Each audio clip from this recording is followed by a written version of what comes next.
Aí, cheguei. Bom dia, Cláudio. Bom dia.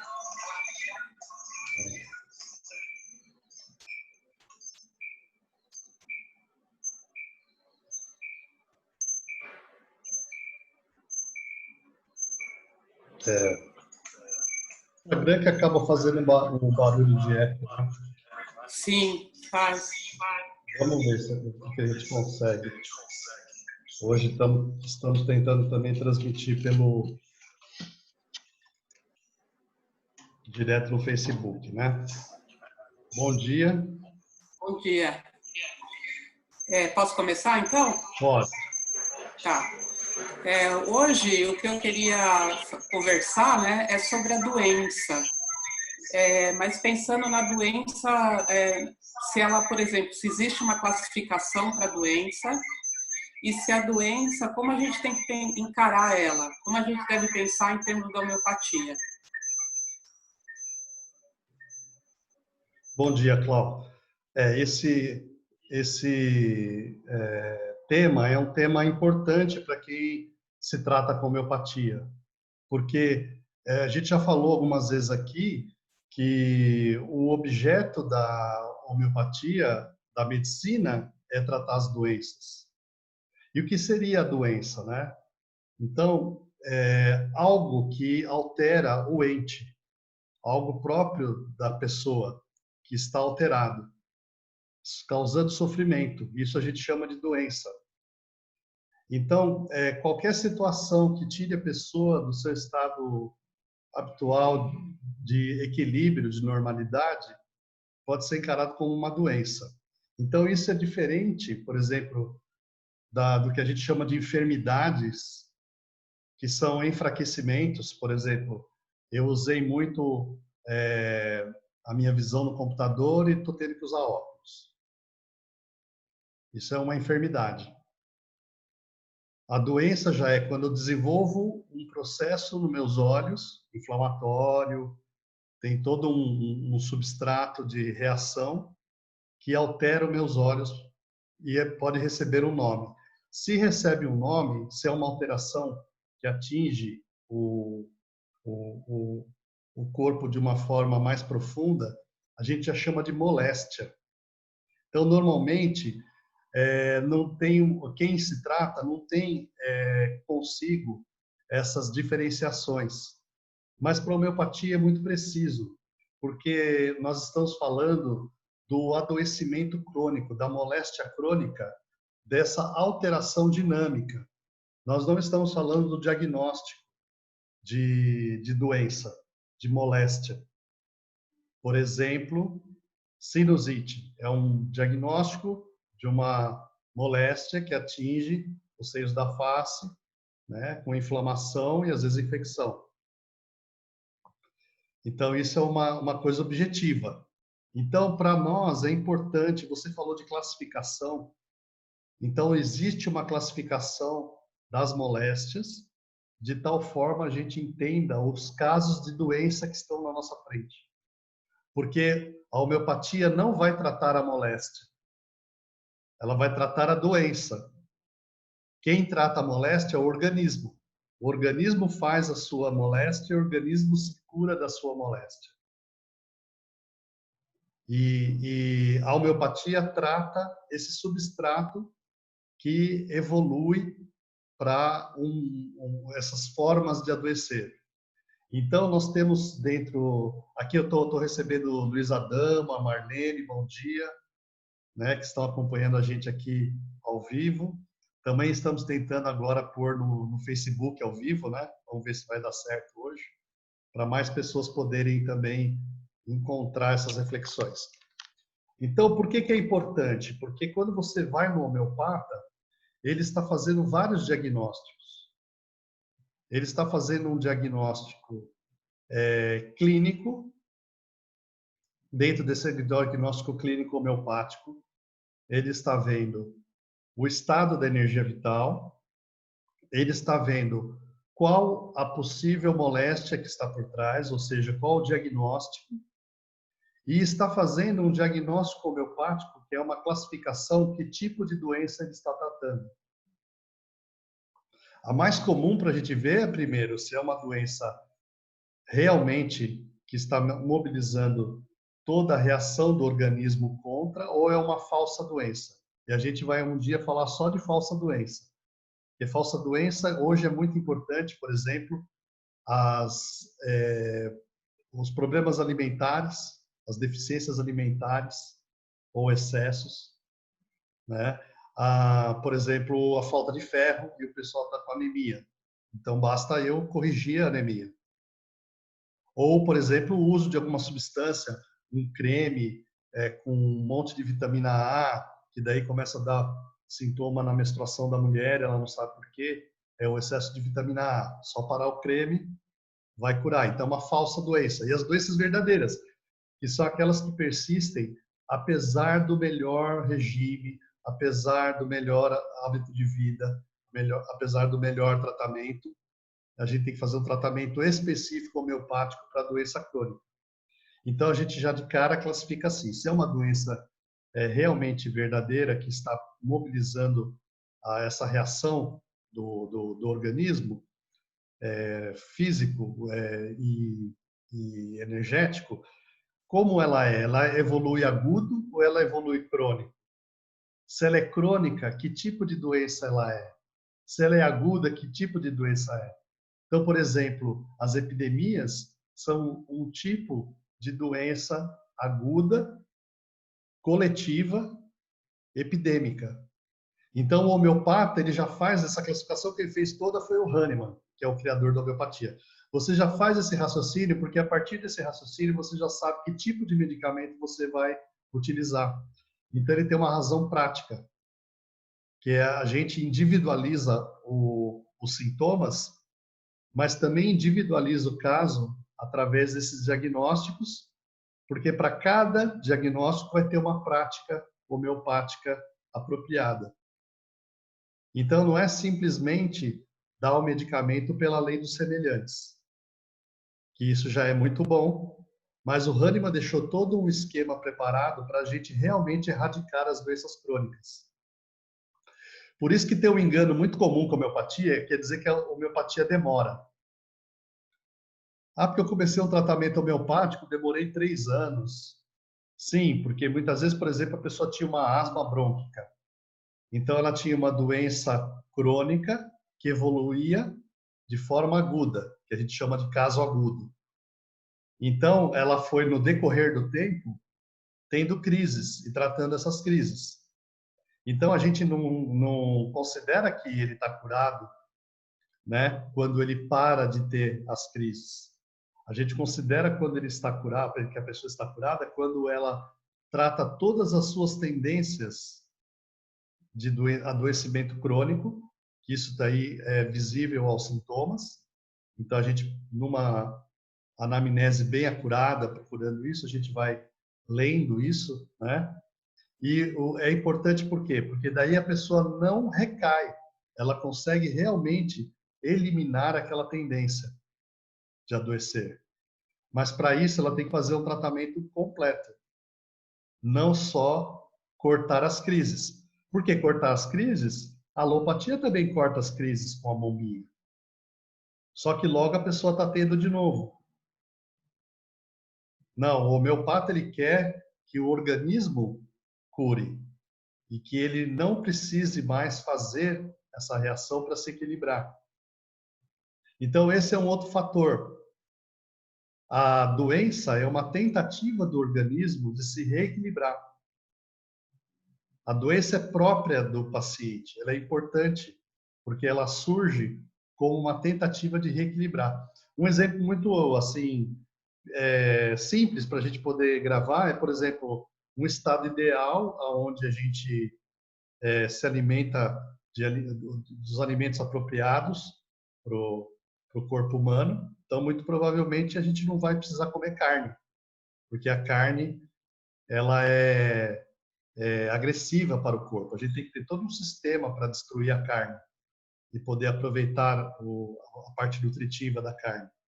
E as proteínas a gente sabe que são os maiores venenos, né? Então, um dos sistemas, se eu tivesse numa vida ideal, eu me supriria de nutrição sem precisar da carne. Mas vamos supor que acaba os nutrientes, eu tenho que comer a carne.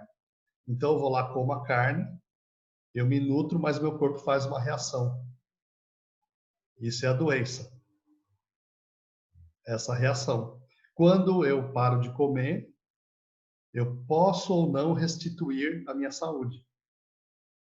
Ou seja, eu posso ter uma gastrite, uma dor de estômago, que passe tão logo eu paro de comer carne, ou que não pare mesmo eu parando de comer a carne. Eu não comi mais carne, não vou comer mais carne. Eu voltei a comer o alimento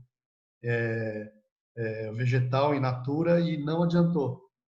Então, isso é a doença que persiste. E todo mundo vai ter exemplos na sua própria vida, porque a doença crônica, ela marca a gente cronologicamente. A gente sabe dizer quando ela começou. E, às vezes, até algum fator que desencadeou.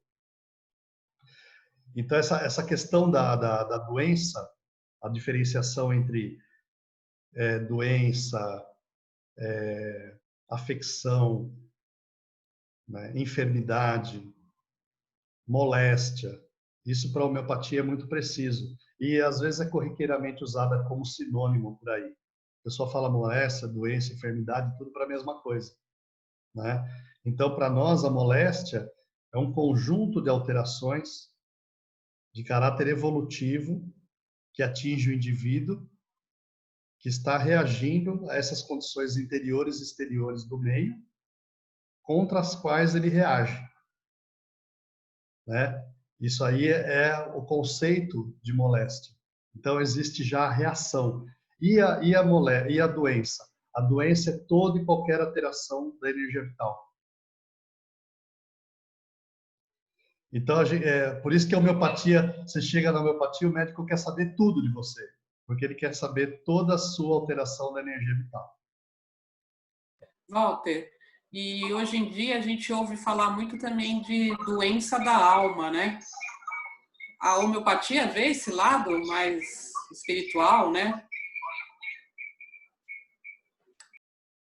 A homeopatia não vê separação. Não existe uma doença que atinge o ser humano sem antes atingir a alma ou psique, numa outra linguagem, a mente, né? Então, isso já foi pouco estabelecido nos estudos iniciais da psicologia, principalmente o Freud, que ele consegue demonstrar vários casos onde a pessoa, antes de adoecer, teve um distúrbio, passou por algum transtorno. Então, eu diria que a gente não pega nem um resfriadinho sem antes ter passado por alguma coisa que atingiu a nossa alma. Porque o ser humano imune, ele faz a reação imune quando ele neutraliza os antígenos, as substâncias estranhas. Então, normalmente, quando a gente neutraliza, a gente entra em contato em harmonia. Então, a gente não tem conflito. Então, quando qualquer coisa provocou um conflito na gente, já está agindo esse mecanismo de doença, de alteração da energia vital. Então, às vezes é uma coisa tão mecânica ou tão corriqueira na nossa vida que a gente não dá importância. Mas, por exemplo, se eu for examinar, né, comecei a ficar resfriado, o que me aconteceu naquele dia ou no dia anterior, eu vou descobrir que houve uma discussão, que houve uma friagem, que houve uma alimentação errada, que houve qualquer transtorno, porque lembra que os transtornos são qualquer. A moléstia, ela vem através de uma noxa qualquer, uma alteração, um problema qualquer, de qualquer nível, né? Pode ser uma lembrança. Eu estou muito bem, eu tenho uma alergia à poeira, e daí eu pego umas fotos para ver, e daí nas fotos tem a foto de um lugar com poeira que eu já estive e tal, e eu espirro. E eu simplesmente não entrei em contato com a poeira, eu simplesmente olhei a foto, né? Então a gente vai colecionando essas coisas que vão acontecendo com a gente e todo mundo vai ter experiências próprias que demonstram, só que a gente não para normalmente no nosso dia a dia para fazer um exame Da onde veio a alteração? Então, muitas vezes parece que veio do nada. O médico homeopata pergunta assim, mas aconteceu alguma coisa? Desde quando você está com isso? E a pessoa não consegue relacionar com nada. E normalmente, conforme vai passando o tratamento homeopático, a pessoa vira uma observadora de si mesma. Então, no final, quem ela está observando? Essa alma, esse si mesmo. Então, vai para um campo, né? A espiritualidade a gente já falou ontem, né? Mas nós não mexemos nada com o espírito, mas a gente mexe com essa interface da energia vital, que é o corpo, com o corpo físico e com os outros corpos que são sutis, por exemplo, a mente. E a espiritualidade é uma propriedade humana que a gente também teria que definir muito bem para a gente poder falar uma linguagem comum, porque senão tem muitos entendimentos do que é alma, do que é espírito, né? Mas vamos pensar assim que a nossa alma pode adquirir asinhas e voar para regiões onde a gente não espera, onde tem um mistério, né? Como diz no Tao Te Ching, né? Onde tem um mistério. Então, de repente, o espírito é isso que voa no ser humano. Então, o ser humano é essa pessoa entre o céu e a terra, que revoluciona, que olha para o chão, mas olha para o céu também. Que olha para as profundezas, mas também olha para o horizonte, para o além, né? Então, o ser humano comporta todas essas esferas e a homeopatia ela olha para todas de uma forma conjunta, através desse órgão que a gente tem imaterial, vital, que faz esse meio campo, né, entre a minha existência física e a minha existência, vamos dizer, imaterial, mental.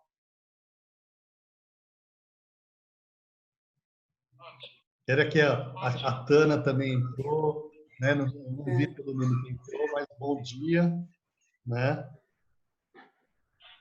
Tá satisfeita? Queria perguntar só uma última coisa. Ah, Então, assim, pensando nesse estudo todo, na visão do homeopata, quando você falou ontem sobre a homeopatia levar para uma liberdade do indivíduo, é porque vai trazendo essa consciência, né, de si mesmo e esse tratamento, né? Vai fazendo a pessoa se tornar mais livre, né? sim, sim, exatamente. A liberdade é a liberdade desse espírito dotado de razão, de consciência, que pode galgar na sua existência potencialidades, que pode sempre ir adiante, que nunca está pronto. Então tem algo no ser humano que nunca está pronto, por isso que nós somos a consciência pura. A gente tem que se entender em si mesmo para saber o que está dentro, para entender o que está fora. Então é como se fosse um ser com uma capacidade única aqui na Terra. Porque a gente tem esse ensimesmamento, né? Essa volta para dentro de si mesmo. O nosso eixo biológico, ele parte de uma região chamada glabela, que é aqui no entrecenho, entre os dois olhos, e cai no nosso centro vital. Ele passa pelo nosso centro vital como um prumo invisível. Então ele joga o nosso centro para dentro de nós mesmos, né? E os animais, eles não têm a mesma estrutura. Eles têm consciência, só que a consciência de si mesmo é diferente da do homem, porque o eixo deles não cai dentro de si mesmo, cai fora. Eles estão numa relação com o planeta. Então nós nos relacionamos com nós mesmos e com o planeta. E também isso, esse pôr o pé no chão e pôr a cabeça em cima, libera a nossa cabeça para olhar além. Então, essa característica humana, biológica, que um dia a gente pode voltar a falar um pouco dessas estruturas, né? Elas que põem em primeiro plano, dentro da nossa vitalidade, do sistema vital, né, a mente e esse desenvolvimento possível de esferas espirituais, mentais, internas, psíquicas, alma e tudo isso que faz o ser humano tão peculiar. Acho que é isso, Walter. Eu agradeço muito as suas colocações. Foi muito elucidativo. Tá, eu que Eu não sei agradeço. se alguém tem uma pergunta. Agradeço o pessoal que está aqui ao vivo, né, corajosamente olhando reflexões logo nessa hora da manhã, né? Espero que já estejam felizes com o café da manhã tomado, né? Quem não tiver ainda, força, vamos para a luta, né? E eu acho que deixamos por aqui, então. Sim, E vamos aí tratando esses temas aí no decorrer das nossas reflexões, né, Cláudio? com certeza. Legal, então. Obrigada, viu? De nada, até semana que vem. Até semana que vem.